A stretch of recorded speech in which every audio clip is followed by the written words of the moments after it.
tar farlig, gitt en time. Vet hvem du kan, habibi. Du tar farlig, gitt en time.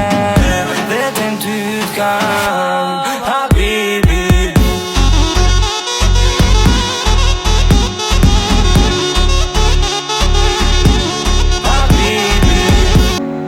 Baik, di sini saya akan menjelaskan pengertian permasalahan sosial. Sosiologi berusaha untuk menemukan dan memberikan deskripsi sehingga menjelaskan bagaimana tata karakteristik kehidupan sosial manusia. Bagi upaya yang telah dilakukan oleh para sosiologi itu yang mendefinisikan apa itu permasalahan sosial. Tetapi sampai sekarang belum ada yang mendefinisikan benar-benar atau menggambarkan permasalahan sosial sebenarnya itu. Definisi terkadang tidak benar-benar tepat atau jelas sesuatu, tetapi ada banyak pihak yang memberikan definisi gambaran yang mendekati maksud aslinya. Namun penjelasan definisi tersebut dan banyak orang, terlebih orang-orang tersebut adalah para ahli yang dapat ditarik benang merahnya untuk dijadikan kesimpulan. Menurut Giorgio Secanto, profesi di bidang sosiologi ini mendefinisikan permasalahan sosial sebagai adanya ketidaksesuaian antara unsur kebudayaan dan atau masyarakat yang dijadikan didapat bahaya interaksi dalam kelompok sosial. Lebih lanjut lagi, guru besar Universitas Islam atau UI ini memberikan permasalahan sosial menjadi 4 jenis, yakni yang pertama faktor ekonomi, yaitu kemiskinan, gizi buruk, dan pengangguran. Yang kedua faktor psikologis, depresi atau stres, bahkan bunuh diri. Yang ketiga faktor biologi, yaitu wabah, penyakit menular lainnya. Yang keempat faktor budaya, pergaulan bebas, tawuran, dan kenakalan remaja. Secanto juga menyebutkan bahwa permasalahan sosial merupakan masalah yang ada di tengah masyarakat. Masalah ini tersebut memiliki hubungan yang erat dengan nilai atau norma yang berlaku di tengah masyarakat. Misal, masalah tersebut bersifat sosial sehingga perlu mendapatkan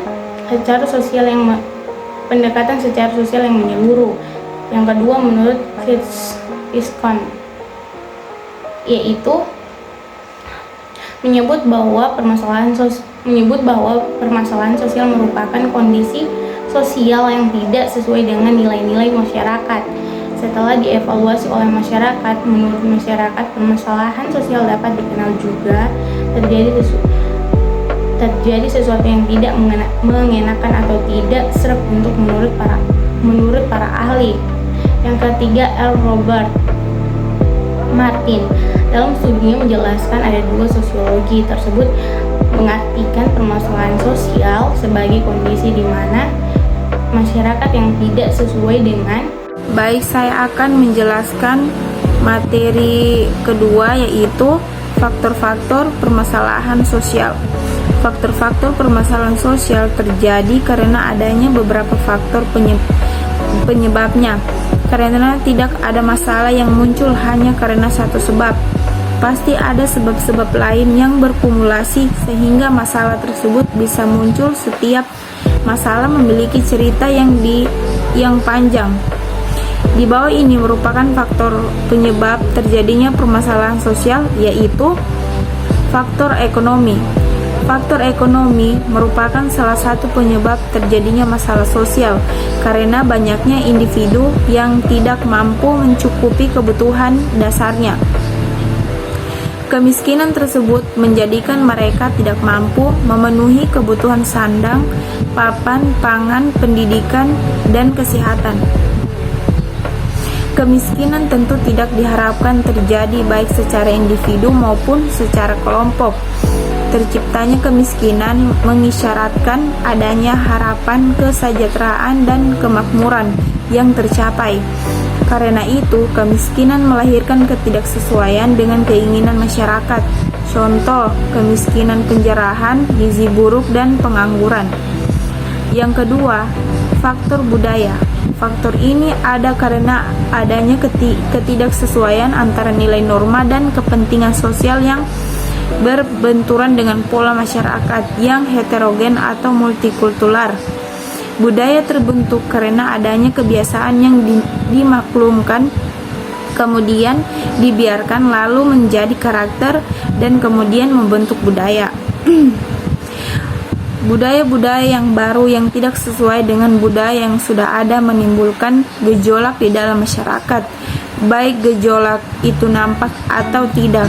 Gejolak tersebut menampakkan adanya permasalahan sosial, contoh pergaulan bebas, tawuran, dan kenakalan remaja. Namun, budaya masyarakat yang heterogen tidak selalu memiliki dampak negatif sebagai akulturasi, pencampuran dua budaya yang bertemu dan saling mempengaruhi, memberikan dampak positif, contohnya budaya antri, perapian tata negara, dan lain-lain. Yang ketiga, faktor biologi. Faktor biologi dapat menjadi masalah sosial apabila terjadi ketidaksesuaian antara harapan terwujudnya masyarakat yang sehat dengan realita keadaan yang mengganggu stabilitas kesehatan masyarakat. Terjadinya masalah sosial akibat biologi ini bisa terjadi karena adanya penyakit menular atau minimnya pelayanan kesehatan yang memadai. Contoh COVID-19, flu Spanyol, dan keracunan makanan. Yang keempat, faktor psikologi. Faktor psikologi menjadi sebab terjadinya permasalahan sosial apabila beban hidup yang dialami suatu masyarakat terlalu berat. Gangguan psikologi atau pola pikir masyarakat yang menjauh dari kenormalan dan ketidakstabilan emosi dalam menghadapi masalah. Contoh, skizofrenia, depresi, bunuh diri, aliran sesat, antisosial, dan lain-lain. Sekian dan terima kasih. Wassalamualaikum warahmatullahi wabarakatuh. Permasalahan sosial. Karakteristik permasalahan sosial terjadi berulang kali dan berpotensi berkesinambungan. Suatu masalah yang terjadi hanya satu kali tidak berulang akan cepat diselesaikan. Begitu terselesaikan, keadaan masyarakat akan kembali kondusif sebagaimana sebelum adanya masalah. Namun, jika masalah terus berulang dan terjadi dalam jangka waktu yang panjang, ditambah lagi berkesinambungan, maka kejadian tersebut menandakan adanya permasalahan sosial. Kondisi yang sama dirasakan oleh banyak orang. Kerisauan atau adanya perasaan tidak sreg yang dirasakan oleh banyak orang dapat menjadi tanda-tanda adanya permasalahan sosial. Meski demikian, tidak ada batasan berapa jumlah orang yang harus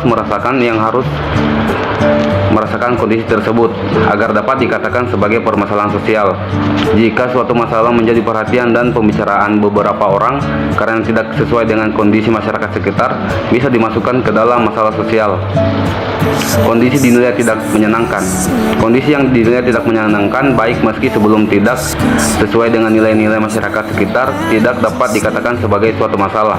Misalnya, di suatu daerah tidak pernah memiliki putra daerah yang bersekolah tinggi, tetapi pada suatu waktu ada beberapa putra daerah yang melanjutkan pendidikan hingga jenjang sarjana dan pasca sarjana. Beberapa tahun kemudian, hal ini menular ke anak-anak muda angkatan di bawahnya. Hal seperti ini tidak dapat dikatakan sebagai masalah sosial karena memiliki dampak positif. Terbagi menjadi dua masalah besar. Yang pertama, masalah kualitas meliputi jumlah penduduk, pertumbuhan penduduk, komposisi penduduk, dan pendapatan penduduk. Yang kedua, masalah kualitas yang meliputi pendidikan, kesehatan, dan tingkat keberhasilan.